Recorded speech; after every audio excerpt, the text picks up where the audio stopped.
Have a sudden leak in your bathroom, what are you going to do?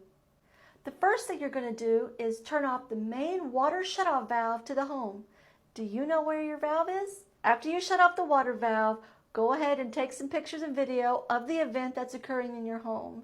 And don't panic, because it's probably not going to be as bad of a situation as it seems. It's always helpful to have a trusted repairman who can come and take a look at the problem. But be aware, there's always people who could try to take advantage of a critical situation and make it worse. In this chapter of our book, we describe homeowners who have had that exact thing done to them. They have been taken advantage of in critical situations in their home. And these are things that we have also witnessed. So I think you're going to be pretty shocked when you read this chapter. Also included in our book is an 8-step water damage plan that will save you time, stress, and money.